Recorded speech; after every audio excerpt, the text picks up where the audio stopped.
Hey everybody, welcome to the latest edition of the Diamond Discussion. I've got my buddy Kyle Frye here with me today. I am your host, Demetrius Woods, and we're going to jump into what just unfolded over the last couple weeks surrounding the World Baseball Classic. You're not going to miss it, so let's get it started.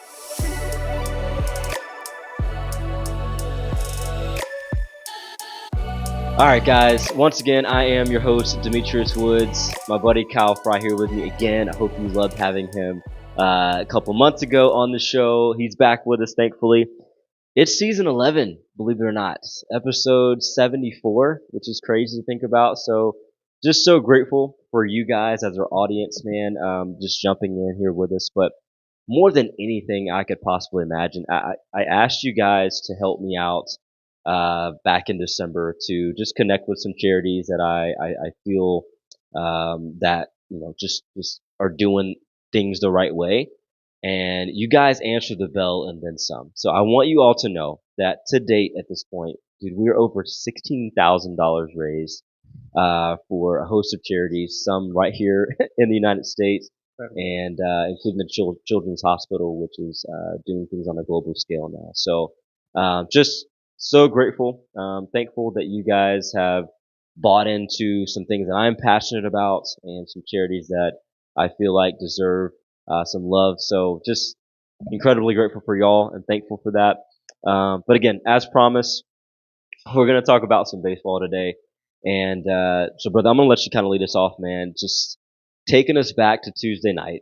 Um, the final out takes place. Your first thoughts?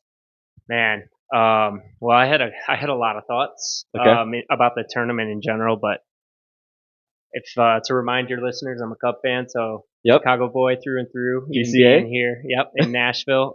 But at the end of the game, Palencia has just been absolutely unbelievable. I think he had 5 appearances, 5 innings pitched, 1 hit allowed, 9 Ks. So the Cubs look like they've already found their closer in mid-season form. So that was first and foremost, because I was talking with one of my buddies and he was like, man, who are we rooting for here? Palencia to get tagged in the U.S. win, or, him shut the door on the U.S. and we feel good about our closer. Yeah, there was no right answer there, but Palencia, that was definitely a bright sign. But the entire tournament, man, was outstanding. The intensity from start to finish just shows how much momentum baseball as a whole has right now. Oh, huge. Piggybacking off of the postseason and all the excitement around that. And then, jumping right into the World Baseball Classic, like prior to, the season opening day, which has a ton of excitement around it. And, at the end of the day, just thrilled for Venezuela, honestly. You could see how much it meant, the tears, the joy, pride, and the gratitude towards God. I think that was something that was incredible to see. Eugenio Suarez and some of the other guys just dropping down to their knees and just thanking their Lord and Savior. And like, it's hard to as heartbreaking as it was wanting to see the U.S. win. Moments like that really just put the game in perspective and just 100%. Make that moment super special. So well. You said, obviously you're a Cubs fan. You guys know I'm a Sox fan. So, of course, it was fitting that you had a Cubs closer shut down Team USA by striking out a Red Sox. Our young Red Sox. However, the Roman Anthony, man, shout out to my guy. Dude, just absolutely came in as a late addition to Team USA and, really held his own impressively in the bottom of that lineup. So, that was cool. Dude, I think if I remember correctly, I'm pretty sure I heard them saying on the broadcast Tuesday night that the only way that the Cubs had called the management of Team Venezuela there and said, hey, listen, the only way he can appear in this game situation is if in that situation. Yeah. I was talking again to one of my friends in real time just about the game. And I'm like, man, I feel bad for, Mark DeRosa took a lot of heat early on for, his statement on game day about thinking that they already advanced. Right. That whole snafu. But I was like, man, I do not envy his position right now, because he's all in for winning this thing. Like, that's what he's there to do, is manage his team to a victory, which they're expected to as favorites win. But I'm sure he's got GMs on the line, like, calling him left and right, or the bullpen phone, Yeah. something like saying, "Hey, no more, Shut it no down. more, shut it down." So you got pitch limits and everything in this tournament, which is understandable, but man, it's kind of it's a crazy scenario that it just unfolded how it did, and he got another shot at it because I did hear that before the game too. Before I go into my thoughts on the final out there, I like the pitch limit, and here's why. It forces teams to have to use everybody, Yeah. and in a World Baseball Classic where like your favorite player may or may not be a part of it, but also there's some guys down that roster that you may or may not know. It gives everybody a shot to be a part of it, have a hand in it. Yep. And as much as I want to see Paul Skeens go out there and shove and throw 8, Yeah. hey, he's He got could've. 4, maybe 5. Right. And now Right. you got to hand that thing off Right.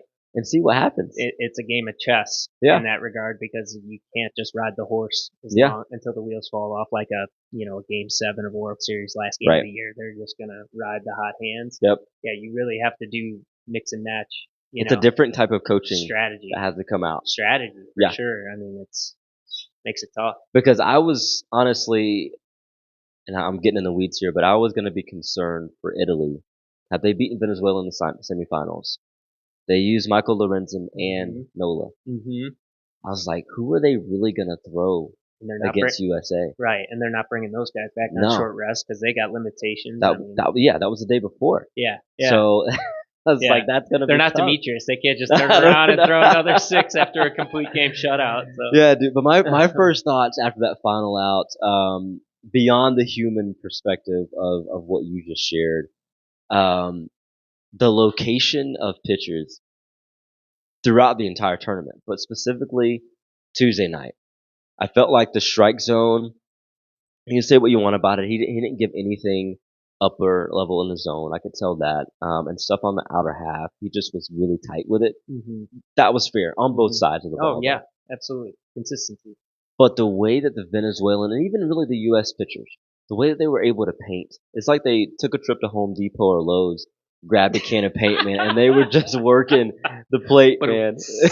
Like, it was so crazy to watch. Yeah. I mean, and I felt like the way that they were able to locate at the velocity they were able to do it at this point in the year, bro, some of these guys are going in, to me, they're going in the MLB season in mid-season form. Yep.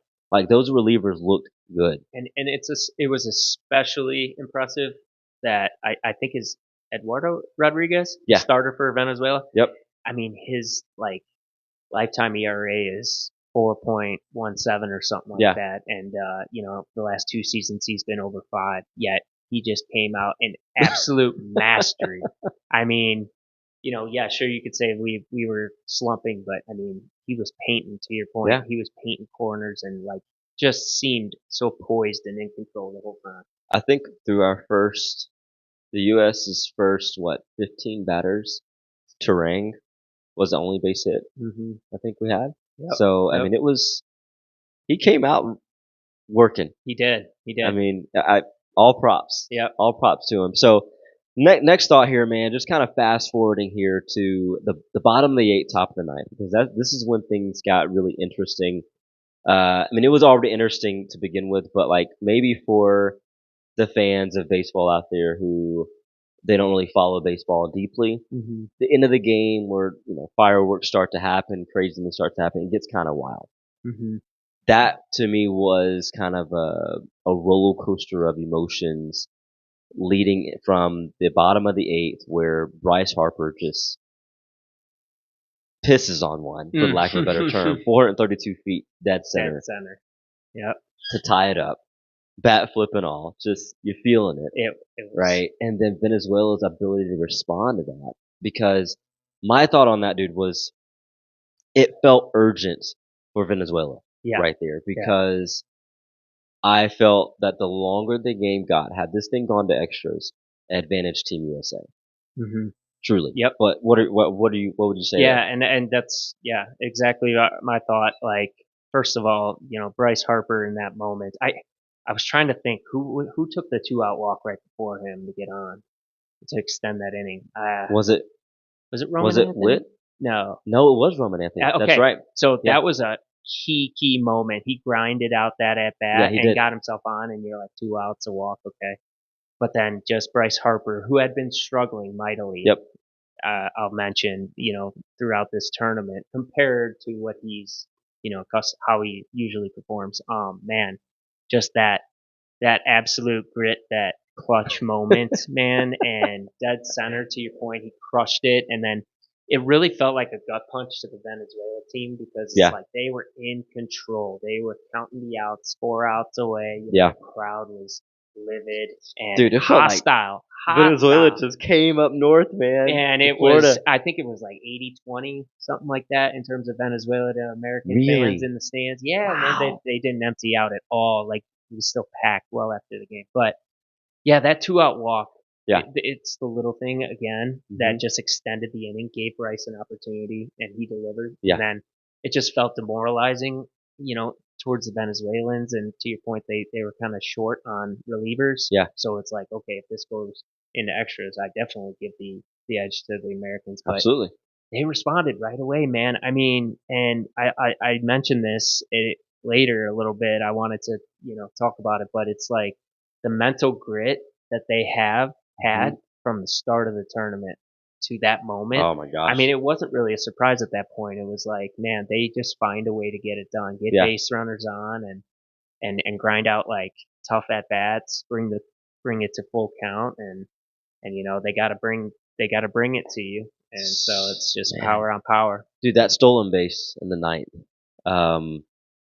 caught me off guard. I'm not gonna lie. Mm-hmm. He stole second there, and Risky situation. yeah, he slashed himself to the tee. I can't remember his last name, unfortunately, but that right there, you talk about the little things. As important as Roman Anthony's walk was to give Bryce Harper that shot to hit a bingo there, Suarez was the one who, obviously ended up driving him in, but maybe he's only standing on third base there. Right. When Suarez, hits that shot in the gap. Yep. And because who was in center? Was PCA in center? I think it was still Buxton. Was I it think Buxton? PCA might have been. Well, whoever it was, they did a great job of cutting the ball off. Yeah. And not letting it get to the wall. So there was only going to be 2 bags gotten from first to third, right. Those no guys matter are what. covering They that. weren't gonna. Right. They weren't gonna score from one on that play. So you may still have a shot to, keep the game tied right there. Yep. But he snagged second there on because I think they ended up reviewing. I think USA Very challenged. close play. Yeah. Yeah. Yeah. He just got under it. But yeah, that's a good one. That's a clutch moment. I mean, they were taking risks for sure. They were. I mean, they weren't playing tight. They were playing loose and just aggressive. I love to see Miguel Tejada over there. Miguel Tejada.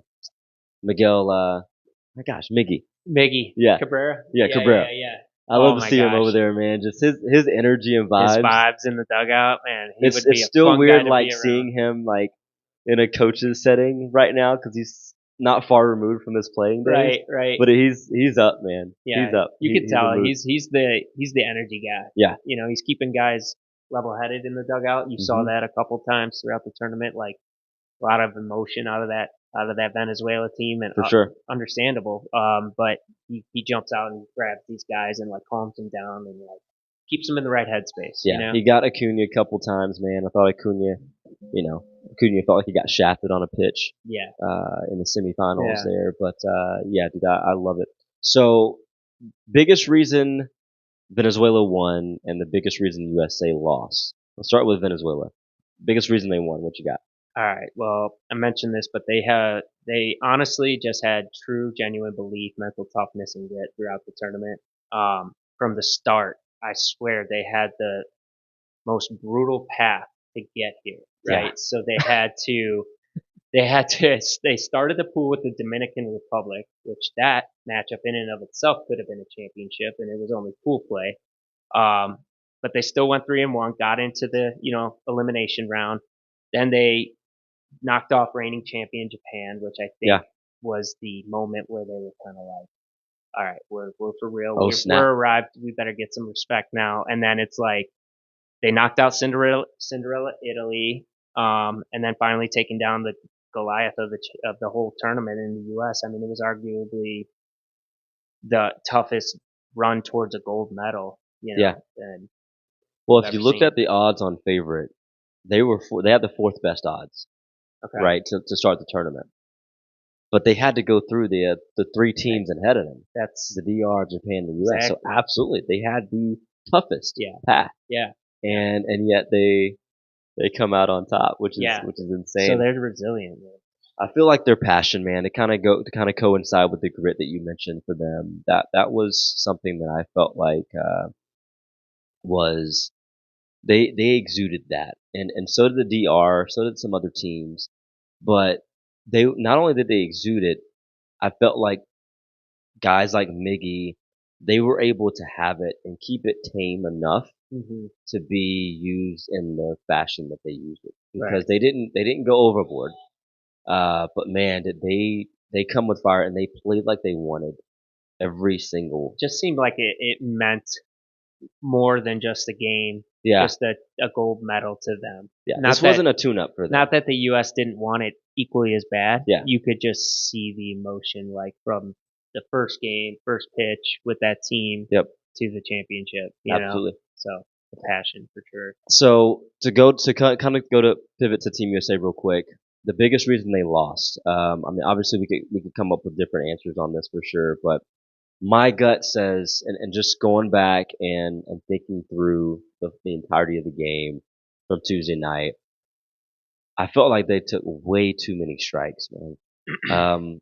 Strikes that are come May and June, they're swinging at it and probably making really good contact. Mm-hmm. I don't know what the approach was last night as a whole. I don't know if it was patience, make him work, let's see some stuff, whatever. But they definitely saw some stuff, Yeah, and yeah, but I just felt like, man, they let too many things go by. yeah. And when you watch guys like Kyle Schwarber, who a lot of times he will go after first pitch Mm-hmm. action, Mm-hmm. and he was taking a lot last night. And I'm Yeah, like, this just seems weird. I feel like we're taking.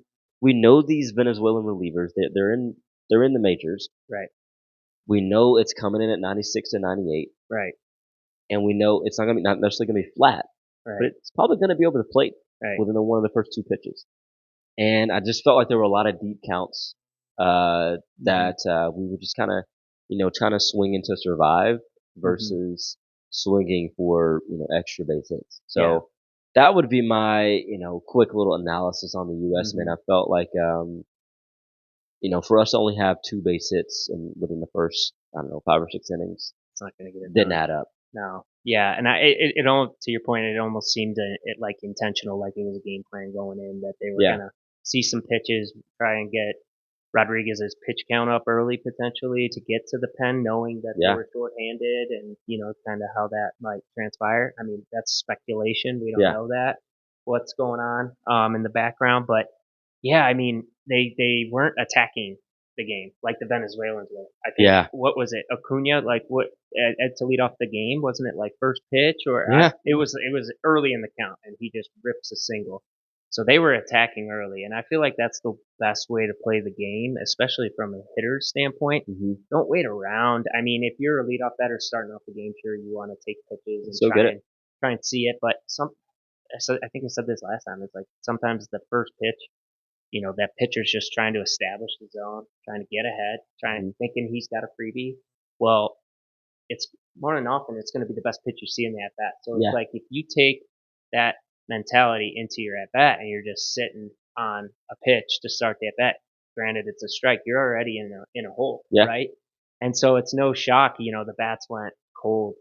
I mean, granted the opposing pitching was masterful for both the DR and Venezuela, but I mean, with the star power from one through nine, even on the bench that we have, hmm, I mean, to go, I think before the Harper home run, they were something. I saw a stat last night. They were like 5 for 49 with 2 runs scored since like in the last 2 games. wow, That's just not going to get it done, yeah, especially when you look at the talent on offense on the other side. You're really demanding a lot of your pitchers. Like yeah, we can't have a Paul Skeens out there, a Tariq Skubal out there every night. I mean, we'd love that. We wish Skubal would have stuck around, but yeah. obviously contractual obligations. But you can't put that on your pitching staff. You got to No. put up runs.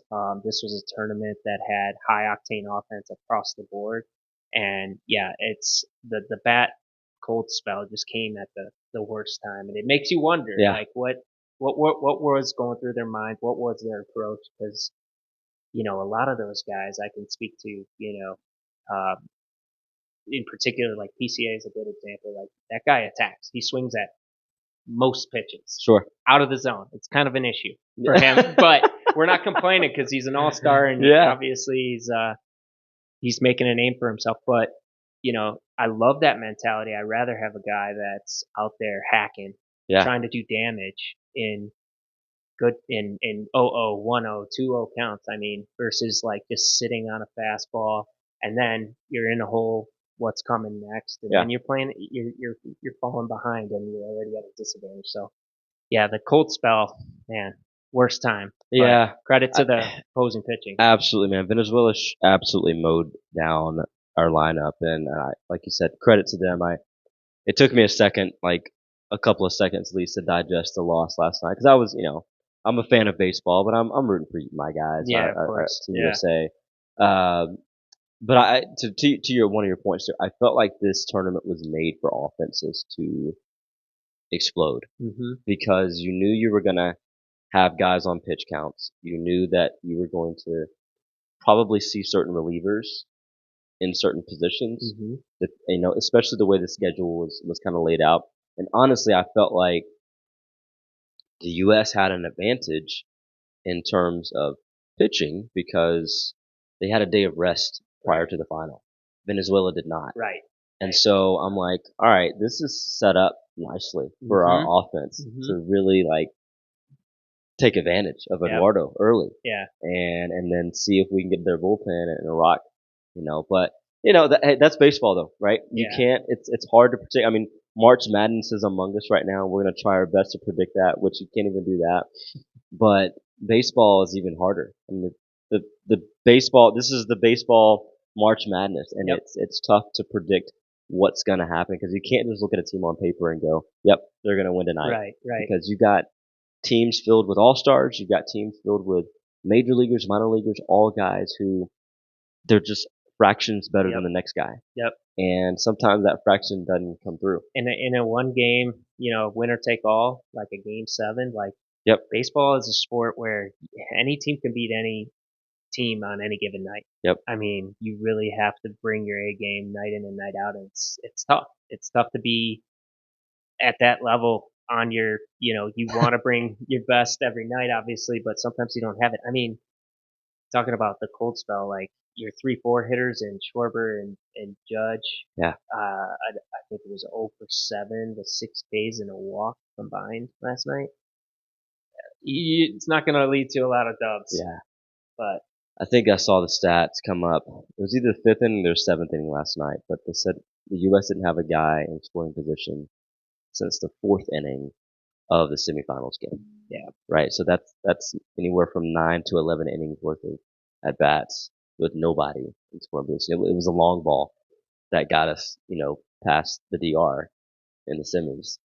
I've seen, unfortunately, a lot of Cubs games like that in the past. Not recently, they've tuned it up a little bit, but it felt like watching a post World Series Cubs game where they just didn't really have a lot of offense, and it was just like, ho hum, here we go, 2-0, we're down in the ninth again. Figuring it out, yeah. Yeah.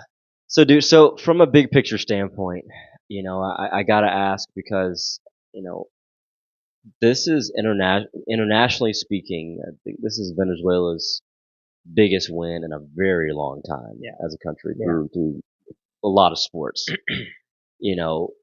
From your perspective, what did you feel like this win meant for Venezuela? In short, man, it wasn't just a win. It was a statement. It was release and celebration of essentially who they are and what they represent, the game of baseball, what that represents for the country of Venezuela and the people behind it, right? I mean, if you looked across into the stands, like it was littered with Venezuelan fans and just the pure joy and tears in their eyes. I mean, it's hard to, obviously we want to win, but it's hard when you see that and how much it means to a group of people Yep. and how it brings them together and just the pride. It's hard I to love it. really just be upset about that. You No, know what I mean? I agree. I agree. Well, dude, listen, I felt like the Venezuelan people needed this. And if you watch the the post game interview with Salvador Perez, he jumps in on the set with Derek Jeter, A Rod, What a Papi, great guy and the crew, man. And because Salvi, man, he was 2015 World Series champion with the Royals. He was MVP of that squad. Obviously, he's an old guy now, and I mean this was his fourth World Baseball Classic, right? Japan won the previous one. The U.S. won one before that. I think the DR one got one in there, maybe Japan, whoever it was. But like Venezuela hadn't sniffed the final since he's been there at all, and even before then. And so for them to win this one, man, I guess I'm gonna read it because a buddy of mine back from Georgia, man, he texted me uh, after the semifinals game. And he said, man, every Venezuelan saw and felt this game. This was after they beat Italy. He said, it's one of the best things that's ever happened to our country. A historic day for us.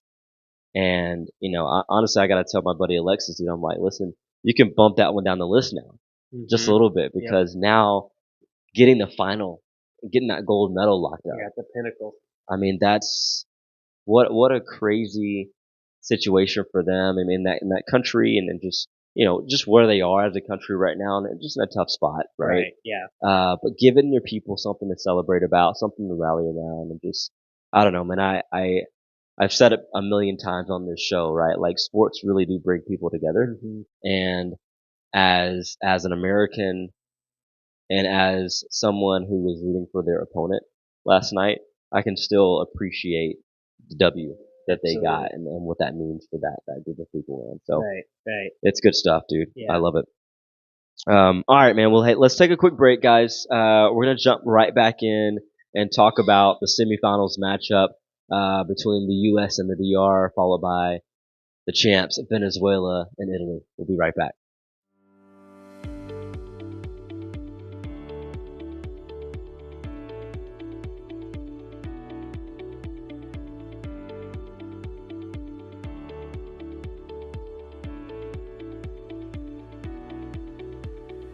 All right, guys, welcome back to the show. So, as promised before, we're about to jump into these semifinals matchups, and as good as Tuesday night was, we had I thought two really good games, Sunday and followed by Monday night as well. So Sunday we had USA versus the DR. That was a 2-1, what I'd call a pitching prowess, action-packed game there. If you love defense, you love that game, and I didn't go into that game expecting the defense to win out. But what would you say, man? Your biggest takeaway from that first semifinals game? Sorry to all the listeners, but if I'm being completely honest, I didn't go into that game thinking we would win. I mean, even with Skeens on the mound, that lineup is just unconscious to fathom. Like it's 1 through 9, just the power and the prowess on the line in the lineup. I mean, not to mention Severino coming in pumping 99, which Bro, I don't think he's thrown 99. I don't really follow since he was on the A's and got traded from the Yankees, but just pumping 99 right out of the gate, and then you have Skeens, arguably the best pitcher in the world on the other side. Like, it was an all-time lineup against an all-time arm. It just felt special leading up to it, especially like that it was going to be a spectacle to watch. Yeah. And, something had to give. You had a power arm, power lineup. Was it going to be a high scoring affair? Looking at both lineups, you could say probably, even assuming Skeens doing his thing. But, I mean, it ended up being a pitcher's duel. So it was like, and then defense. Defense rocked it. I mean, Bobby Witt this tournament. I mean, he is every bit of what they say about him. And if you didn't know him, you know him now. For someone that knows the name very well, I'm in fantasy baseball and I follow stats. I'm a stat rat across the board, so I know what he's all about. But until you actually watch him, like I don't watch Royals games. I'm sorry, Sure. KC fans out there, but I couldn't if I wanted to. But just seeing him, like I think he had two plays almost. It was rather in the same inning earlier in the tournament. I forget who it was against, or in consecutive innings where he's just absolutely laid out, got the ball, got right to his feet, popped up, and it was just like that could be the play of the year for a full MLB season. Yep. Either one of those plays, and then in that game he made another nice play. If I don't Dude, these athletes are correctly. freakish to me. Seriously, they are. And Bobby, it's so funny because obviously I followed LSU faithful, and so Livy Dunn, she was an LSU gymnast. Paul Skeens obviously rocked it for the LSU baseball team, and so there was this thing going around of how Paul Skeens was looking at Bobby Witt, just in admiration. Oh You know yeah, what I like mean? And so it's just it cracked me up, man. But like, yeah, dude, this game. You got Severino, but then you also had Mason Miller for the U.S. coming in at 102. First pitch of the game, for him. Well, he was there to close it, but yeah, his first pitch of the outing rather was at a buck 02, and I'm like, yo, these boys are not messing around. Like No. they're in it. Yeah. That game to me, that game, you had a battle of two juggernauts, and that's what I felt like about that this side of the semifinals bracket is that you had two giants, and then on the other side, which we're about to get into, Venezuela and Italy, though they both proved themselves, you kind of had two Cinderellas facing off against each other. And so no matter what the matchup was going to be in the final, I thought you were going to have a giant versus a Cinderella. Yep. You know? But as far as the pitching, man, it was crazy. But my question is, and I'll start off in answering it, but is pitching king even versus a loaded lineup? And my short answer has got to be yes right now How because, can you not after watching that? dude, I mean, like I said before in the last segment, I felt like this tournament was made for offense to thrive and to really just you see a lot of extra base hits, a lot of home runs, and you saw a lot of both. But when the pitching staffs, I won't say decided to dial it in, but when they were dialed in, they were really hard to beat. And when you have a guy who can carve up the plate, it almost puts the offenses in a defensive state. Like they can't really go out and attack like they want to because they're caught guessing so much. Right. And it's not even about guessing velo or no velo. It's guessing up or down, in or out. You know what I mean? Because these guys are throwing 98, and dude, they're able to move it this much off the plate Both directions too. just to produce a foul ball. Yeah. Right? So because this much can be the difference between a foul ball or weak contact and barrel. Oh, absolutely. Going 400 feet. In centimeters. Yeah. I was gonna say inches. It's less than that. Yeah, absolutely. Yeah, it really is. So, what are your thoughts there, man? I mean, yes, in short, but it's like having a power arm top of the rotation and then a virtually unhittable closer. Speaking to again that not the DR matchup. Yeah. I mean, you have Skeens. I think he went 6. Did he go 5 or 6? 5 or 6. 5 or 6 until he got his pitch limit, and then we had some bridge relievers there, and then you get to Mason Miller, like you said. I mean, I don't want your listeners to quote me on this stat. I've thrown out a couple stats, and I might be getting my numbers wrong, but it's directionally true.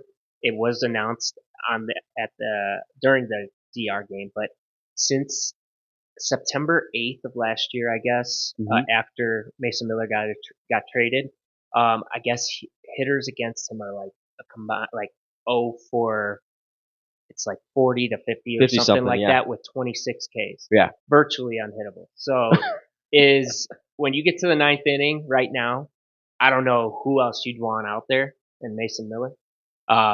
By the way, did you see after they got their medals, he was one of the 2 players that was just took it off. He was just not satisfied. He was like, "That's great." It was kind of like Canada in hockey. They were like, "We should have won," Yeah. And he's like, "We'll be back at this." But anyway, pitching is king. I mean, we saw it. We saw it with Eduardo Rodriguez to start the game, set the tone, kept our lineup at bay. I mean, and that was long enough to kind of keep us down, and we just had one good swing of the bat, but yeah, definitely. Yeah, listen, man. I will say credit to the USA's pitching staff. Obviously, starting with Skeens there to be able to tame that lineup at the Dominican Republic because to get 27 outs and only allow one run. Mm-hmm.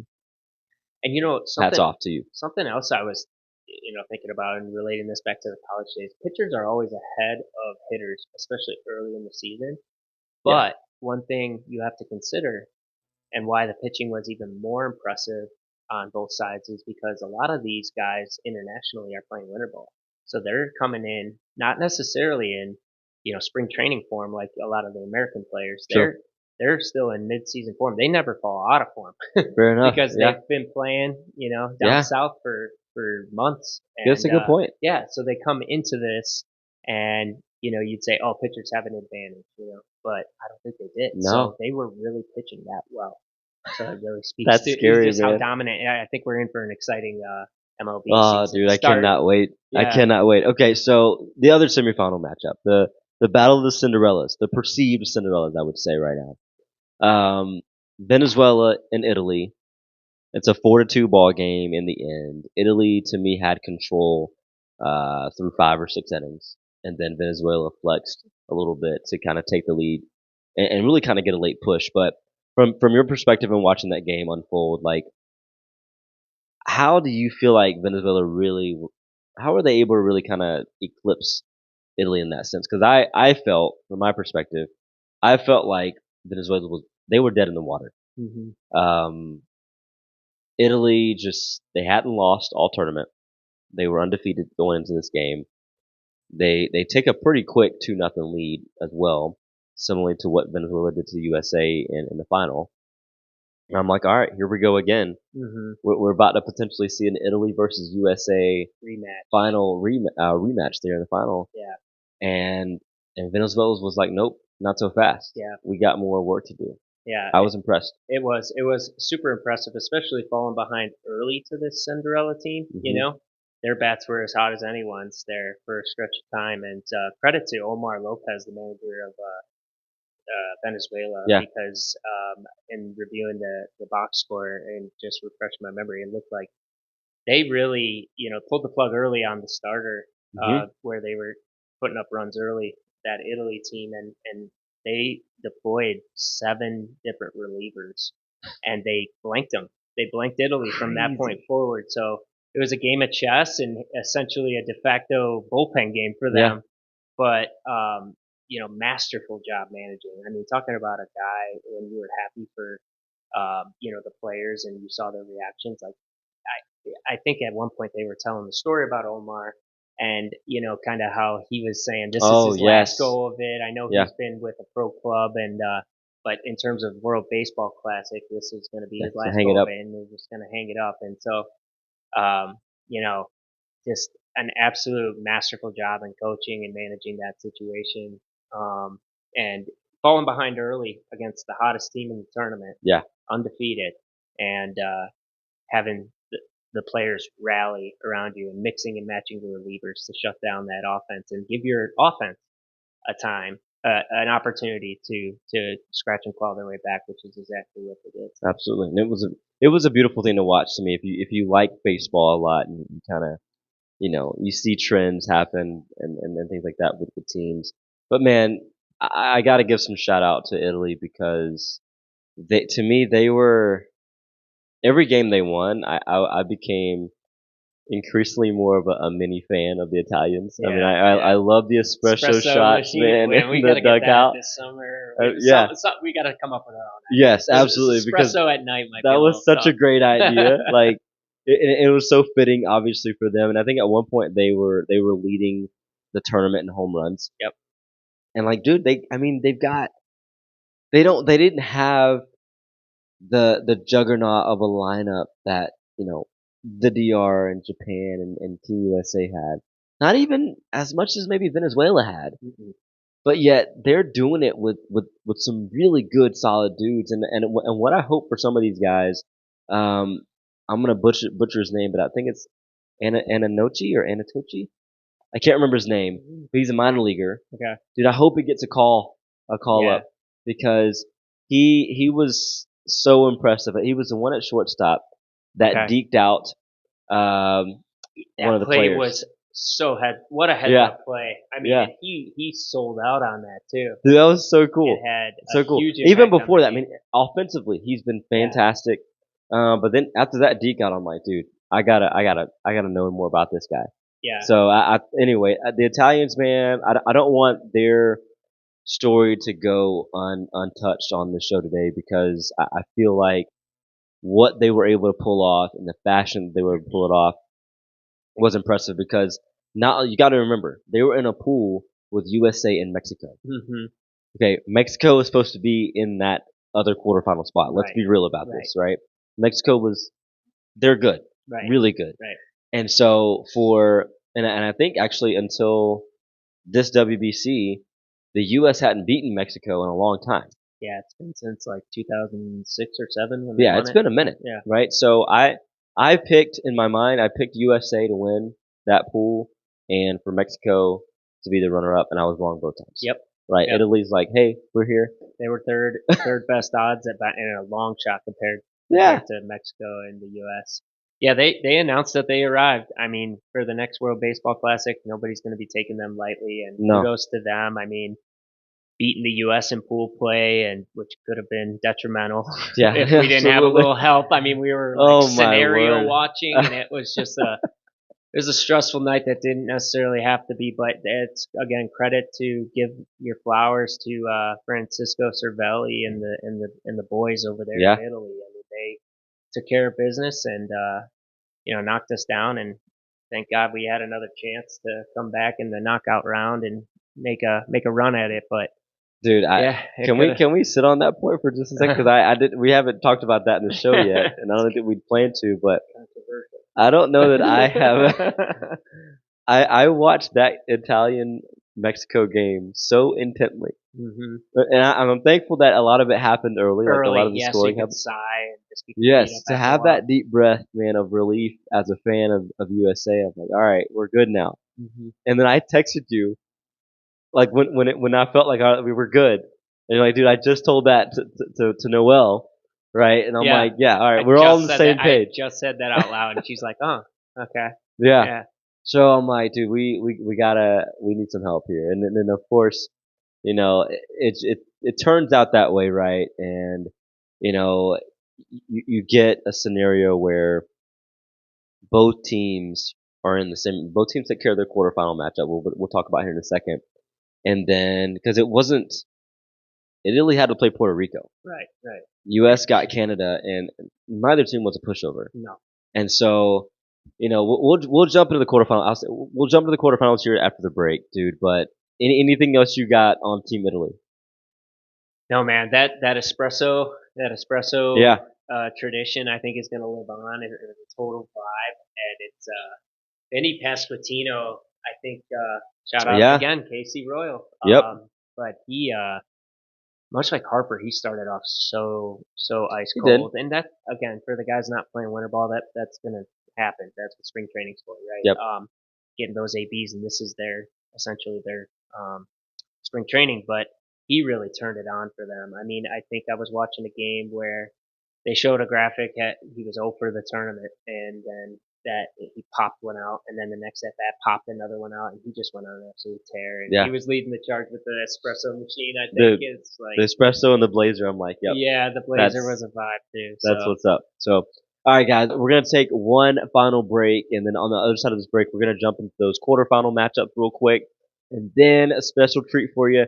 We're gonna revisit our previous show that Kyle joined us on and tie up some loose ends there. So we'll be right back.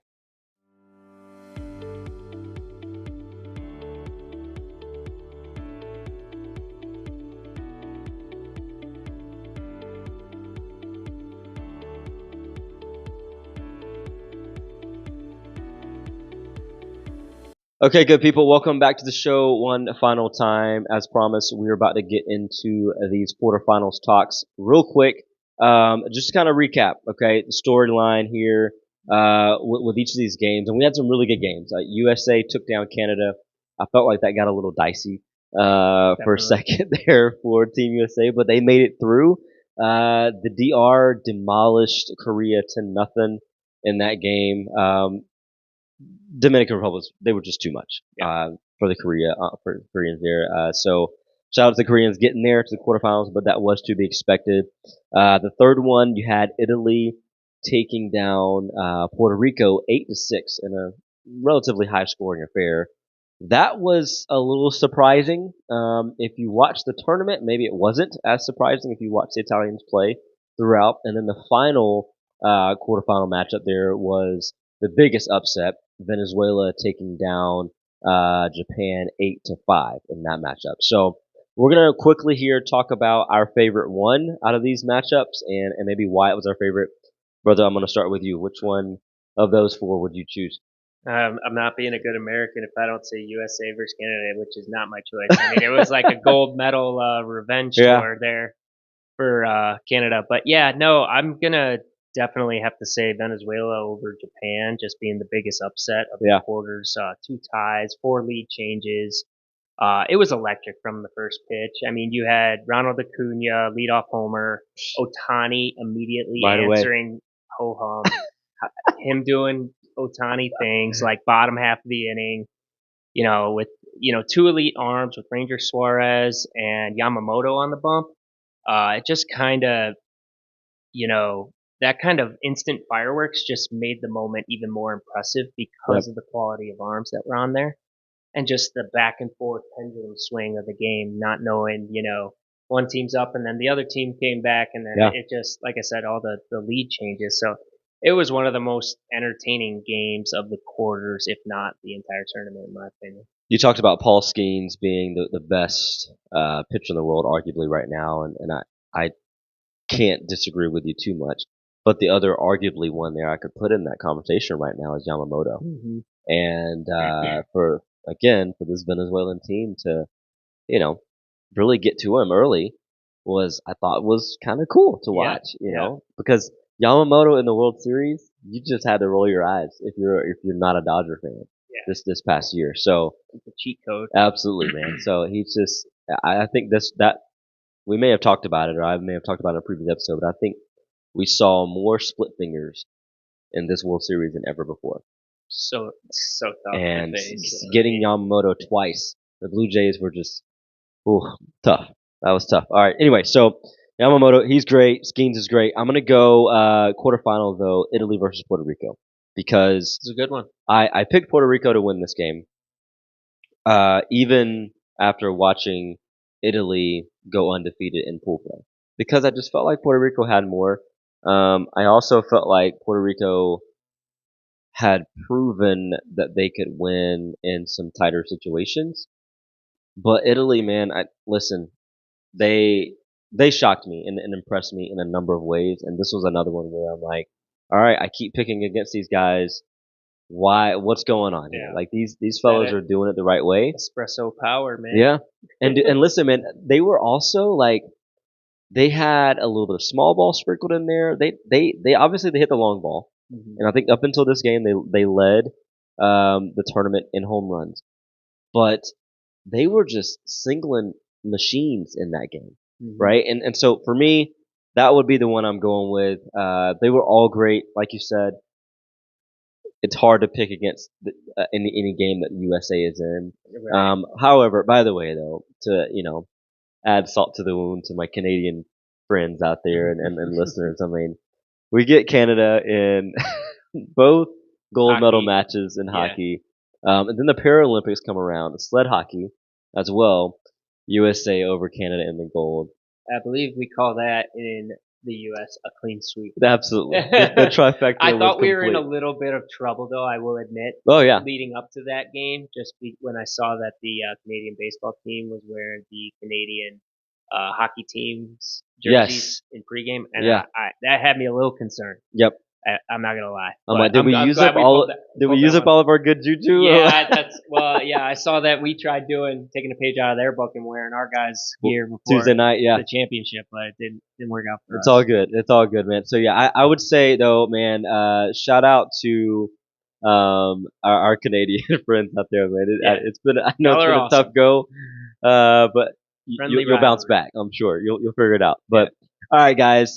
So the biggest question floating out there right now that I've seen, um, leading up to Tuesday night's game and now after is mostly surrounding baseball fans. Would you rather win a World Series or win a World Baseball Classic? Your thoughts? The World Series for me is still the pinnacle just because of the grind. You have 162 games. Yeah. So they got to do something about that. They might have to limit that a little bit. But you have that plus the 11 to 13 wins minimum, I believe, depending on if it's wild card or Yeah, divisional. yep. Yeah, that are required to win it all. I just think just to finish the job as a World Series champion versus, not to take anything away from the difficulty that is the World Baseball Classic, making it out of pool play, single elimination. I mean, it's crazy, but you also have the MLB rosters that have a mix of players from all over the world. Sure. So no pitch count limits or availability restrictions. So it's truly an all hands on deck approach, especially when you get into the World Series. Sure. Like I said, you see guys starters that went 2 days before Yamamoto. You said perfect example. Yeah. They just rode him till the wheels fell off last season, and look, he absolutely crushed it. So atmosphere wise, now that I think that's the biggest debate. Yep. Because the World Baseball Classic is close. Just from a spectator watching on TV standpoint, I can't say that I've ever experienced a World Baseball Classic game or an Olympic gold medal match or anything like that in person, but it feels like Game 7 every night. Yes. And that speaks to the passion that the fans have, not just for baseball, but their country. And it's just incredible. I'm glad you mentioned Game 7 every night because that's where my brain was going with the World Baseball Classic. Like watching those fans cheer for their team, for their country, right? Was electric. But I've got to go with you from a cultural standpoint. It's hard for me to go against the World Series today. Give me a couple of more World Baseball Classics. Maybe I'll change my mind. I don't know. But right now, like you mentioned before, that grind is nowhere near, again, with all due respect to WBC, the WBC is nowhere near the grind that's required of you to go through a gauntlet of a season like that. The traveling, just all of it, right? All of the additional inner workings that go into an MLB season that gets going in April, but really spring training starts in like February, right? And then it goes through freaking October, if you win it all, right? So it's like, yeah, that's a lot to go through. Yeah. And to be at the top, right at the end of that, when you've had to battle through slumps, you've had to battle through injuries, you've had to battle through a lot of different, pieces of the puzzle that may not show up in a shorter tournament setting like the WBC. Right. But like you mentioned, the atmosphere was truly electric in the WBC, and I'm here for it. Yeah. So yeah. I mean, at least we say with all due respect, because I think they asked Jeter that question at the beginning of the broadcast leading up to the game, and he put it pretty overly bluntly. He was like, if you're someone that says the World Baseball Classic means more to you than a World Series, then that person, I'll show you a person that's never made the World Series or something like that." So I was like, "Oh, okay, Jeter." I thought he was taking a shot at somebody else on the cast, but it was A-Rod and Poppy. Poppy. I'm like, nah, that's not what he was trying to do. No, he was just he was just being straight up. Yeah. And listen, I respect his answer on that. I mean, I get it. As a guy, the captain, right, who's done it multiple times. But man, I wouldn't be that blunt about it. But I also haven't been to a World Series, so it's Derek Jeter. Yeah, he's kind of the MJ for a while. Absolutely, that's it. So. Well, dude, we're gonna kind of wrap this show up with what I feel like is a treat for our audience because I've actually had a number of our audience members. So if you're watching, right, hopefully you're ready for this now because they've been waiting for us to get back to our answers that we shared with a this or that back on part 3 of the episode a couple of months ago. So okay, you might have to remind me what. That's fair. I'll remember. I'll remind you here. I've got them listed right here. I'll answer it again. I guarantee I answered the same way. Fair enough. All right, cool. So this time we're going to explain ourselves. and I too have been waiting to hear Kyle's responses on a couple of these too. So we'll go back and forth, but I'll let you start on the first one, and I'll go first on the second, and so on and so forth. But the most hostile stadium, Astros or Phillies? You chose Phillies. Why? Yeah. Um, I'm not gonna lie. I'm basing this off of just hearsay and videos that I've seen, and just like opposing fans just getting absolutely heckling is putting it nicely. They're relentless in a sense that you could be getting hot dogs thrown at you, drinks thrown at you, like as you're just walking in the Oh stadium. wow. I mean, there's videos circulating out there where it's like, really? I don't know. Maybe if it was just like a couple videos, but it just seems like the Philly fans are very passionate, to put Yes. it lightly. So you got to respect that and love that about them. But I think when it comes to, I think back to the playoff run. I think it was it last year or the year before. Hmm. Just the stadium, just it was very much like a World Baseball Classic vibe, and they just brought the noise level to a whole nother level. Mm, So in terms of like being in the stadium in that dynamic, I yeah. think that's what you dream of, is having home field advantage for that reason. And I Yep. think Philly brings it. Dude, I'm telling you, man, when your fans can be raucous enough to make a difference, Yeah, dude, it's make the special. other team It's uncomfortable. special. Yeah, Yeah. yeah, I went with the Astros, and partly just on a bias sense. I've watched my Red Sox go into Houston and win, and I watched them go in and lose. And usually, when you go in to an environment like that, and your team wins, typically the crowd is silenced to a degree, hmm but not in Houston.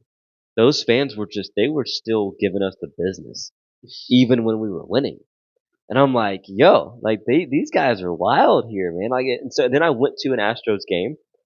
Coincidentally, I didn't do it on purpose, but coincidentally, the Red Sox were in town in a regular season game. This was last year or the year before last, and it was the same way. It was like you still had that animosity between the two organizations, and so maybe it's just the right team has to come into town. yeah, yeah. But Mentally fine. yeah, man, I know it's not Minute Maid Park right now anymore, but that place it gets going. Yeah, And I was, they got the train up top. I mean, it's just like you don't want to hear the train go off. That means somebody dropped a bomb.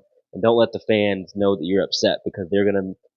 they're gonna add to it. Amplify. Yeah, Yeah, absolutely. yeah. So I think two very good choices in the Astros and Phillies there for sure. I mean, I would say, um, you know, there are teams out there or cities out there rather that you can go play in and you don't feel nearly the amount of hostility. Right. There's just some good hospitality vibes Yeah. and whatever. But Don't get me wrong, Chicago's not the most welcoming environment either from a fan standpoint. So yeah, anyone that I took offense to my no, Philly no, hey, comment, I'm part of the problem. no, I get it, dude. But And at the listen, same I time, know the Red Sox are not like angels by any means either. it's I just get it. passion. It's just passion. It's a real deal. So all good. All right, more home field pressure. I'll start on this one. Yankees or Dodgers? We actually both chose the Yankees in this one, and I listen. My angle on this is not only are the fans they expect World Series title or bust, but the New York media is so difficult to deal with. Like you've watched across all sports, hockey, basketball, football, as well as baseball. You've watched some really good guys go into New York. They're traded there or they go there via free agency, and they go into New York and, for lack of a better term, they kind of shrink a little bit hmm because the pressure of the fans and getting drilled by the media every night that you play. It's Takes like, a toll, man. hey, another 0 for 3 night with 2 Ks. What you gonna do? It's hmm like getting that over and over and over again. I know it's just journalists, but man, that stuff weighs in on your psyche. It's like you're already in your head when you're going through a Yeah, quote unquote slump.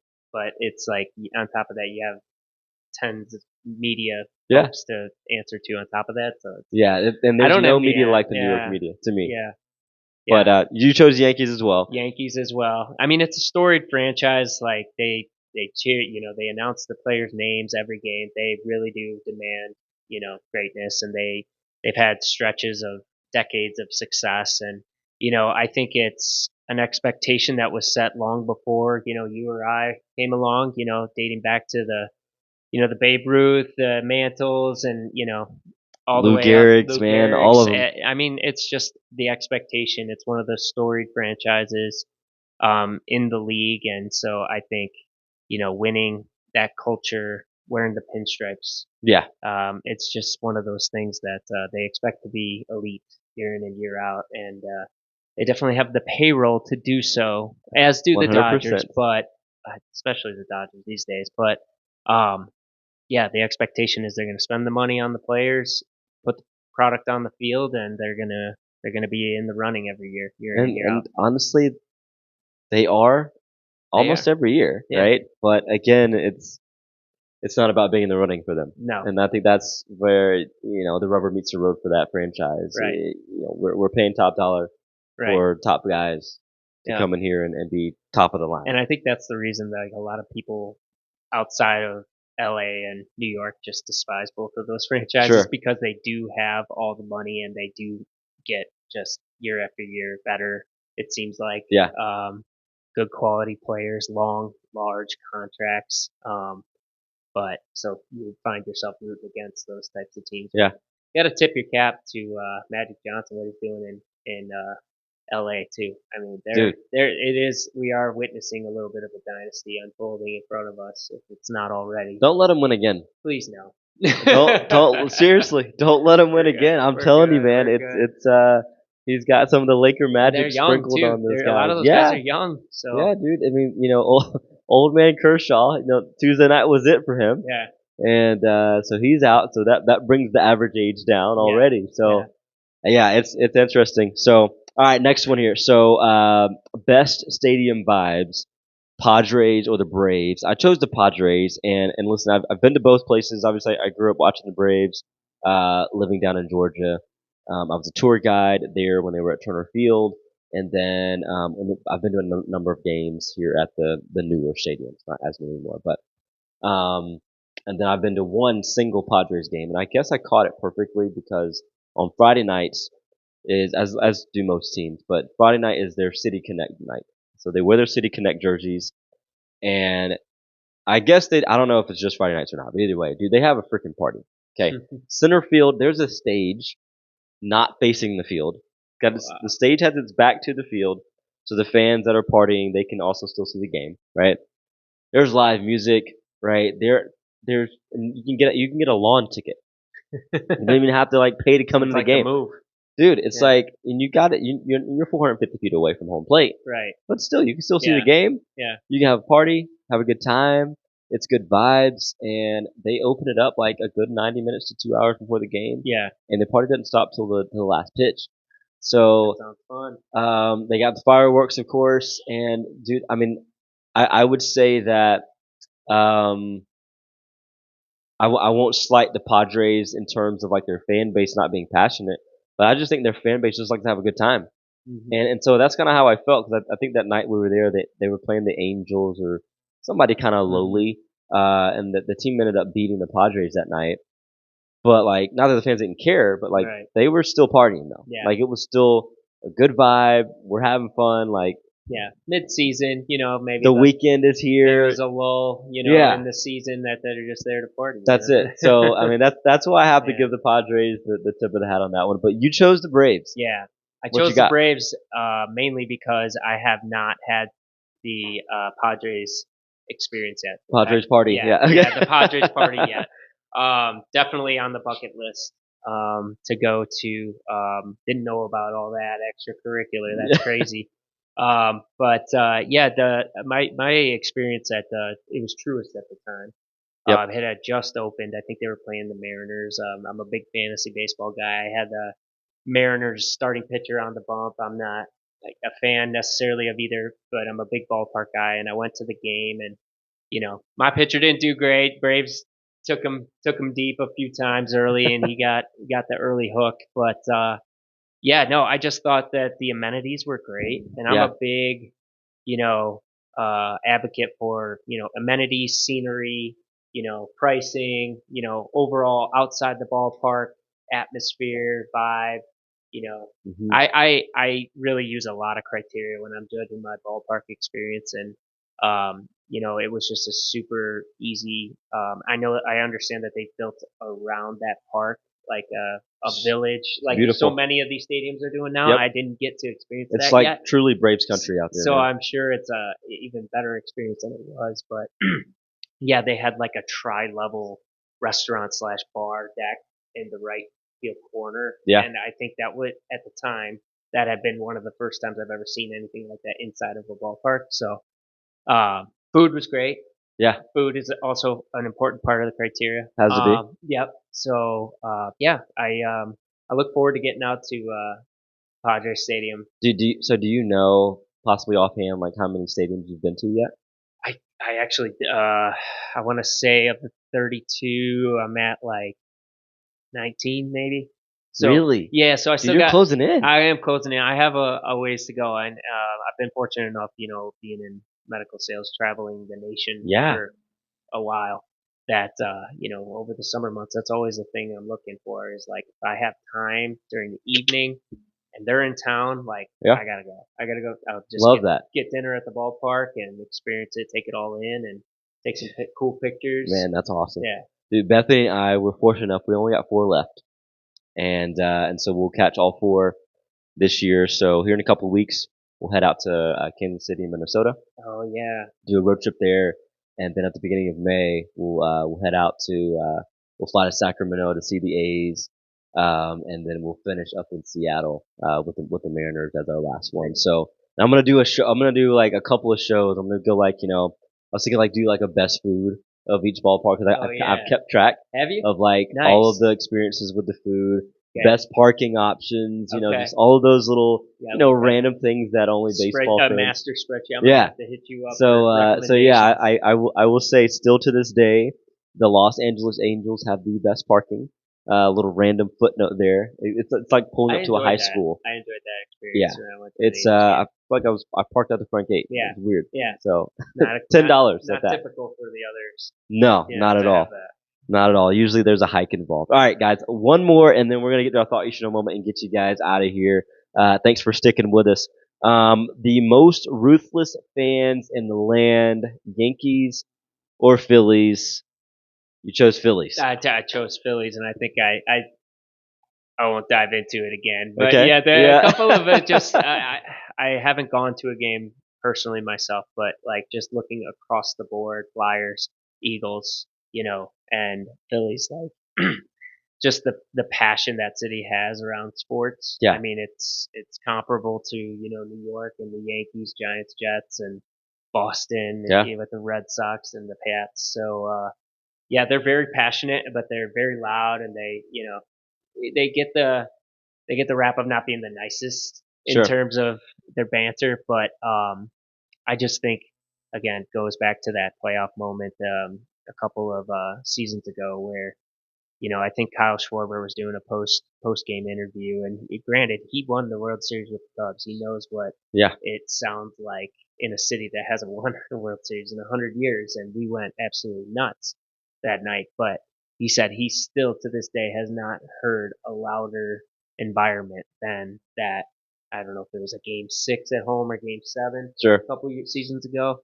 And that speaks loudly to kind of the hostility and just the vibe and the noise that that fan base brings, making it extremely tough. I could only imagine what would be being said to the playing outfield there. I know, yeah, just yep, and they're not shy about it. No, either, that's the thing. Like no filters. Philly fans, man, I'm with you, dude. I chose the Yankees. I've been to the Bronx more than I have been to Philly, and I've sat in different spots of the ballpark, and it's like you really can't hide You had to move in the Bronx. No, not because I had to move, but you just getting a different look in there and whatnot. But like, dude, the fans, man, it can be a day game, it can be a night game, it can be the dog days of summer where only baseball's on TV and it's just hot outside and people are kind of itching for the fall weather and October coming around. It doesn't matter at Yankee Stadium. Like if a game's on, the fans are there. If they're there and they're going to be coming after whoever. Yeah. So I had to pick the Yankees in that regard. Also, I'm a big Red Sox fan, and I it's a don't. rival. I've got some good friends who are, they don't really fit the bill of the typical Yankee fan. Yeah. But I know a lot of folks that are Yankee fans Yeah. that I'm like, it's understandable. It's like, So it's almost like a question like, which stadium would you feel least welcomed or excited about going to wearing the opposing team's gear? yeah, You know, 100%. Yankee Stadium. If I'm in, if you're every in Red time Sox gear, every time I've worn Red Sox gear, yeah, and so it's like, yeah. Oh, I can only yeah, imagine. you're That's getting the tough one, looks, yeah. you're getting the looks, and then you may get a beer thrown at you, or something like that. You know what I mean? Yeah. So anything's possible. Yeah. Anything's No, possible. I don't doubt that. That's why I feel like those are close. That's a really good question. Absolutely, dude. Absolutely. Okay, man. Listen, we're wrapping up this show, brother. Thank you so much, man. Thank Seriously, you for having dude. me again, man. This was good. Fun. This was good, fun. guys. We're gonna wrap this up, man, with our thought you should know moment for the day. And brother, so we're gonna start with you. Thought you should know moment. What you got? All right, I took this one seriously, so I am going to read my notes here. But Let's get it. with the topics today being focused around the WBC, the excitement as we wrapped up the tournament. It's definitely a reminder of what's possible when talent meets belief and relentless work. Right? Every superstar was once a kid like you and I, and some of the listeners. Just dreaming of being on a field. And so what separates them isn't necessarily luck. It's the commitment, the resilience, and the courage to keep going even when the game gets hard. So, we talked about slumps last episode, and you just have to keep persevering through those hard moments. Life's gonna get tough. Persevere. Keep grinding. Don't give up. Um, and so if you love baseball, if you love any sport that you're in, chase it with everything you got, because you never know when your opportunity is going to come, and ultimately play with joy, compete with heart, and just trust that every rep, failure, and every small win is going to be shaping you all into the player that you're meant to become. So, dude, that's powerful. I appreciate you sharing that. I tried. Guys, take note. And honestly, I think that kind of leads into what I was going to share as well. Listen, I just want to remind everybody. I know it's been a while since you tuned into the show. It's been a while since I've produced one, right? But be where your feet are. Okay, if you're out at practice, like, be there. Right? If you're with your kids, be there. If you're getting a moment like Tuesday night, getting to watch USA take on Venezuela in the World Baseball Classic, like, be all the way in that moment, because I think the people who win the most in life, they're not everywhere at one time, right? They're simply present. And so that's my encouragement to you. I think that's one of the beauties about life, right? And one of the special things that we get an opportunity to do in life is just soak up the moment that we're in, right? And so that's my encouragement to you guys. That's what I'm going to leave you with today. So please let everything you do be done in love, because at the end of the day, that's what makes this beautiful world go round. Thank y'all so much for tuning in. With Kyle and I, we'll catch you next time.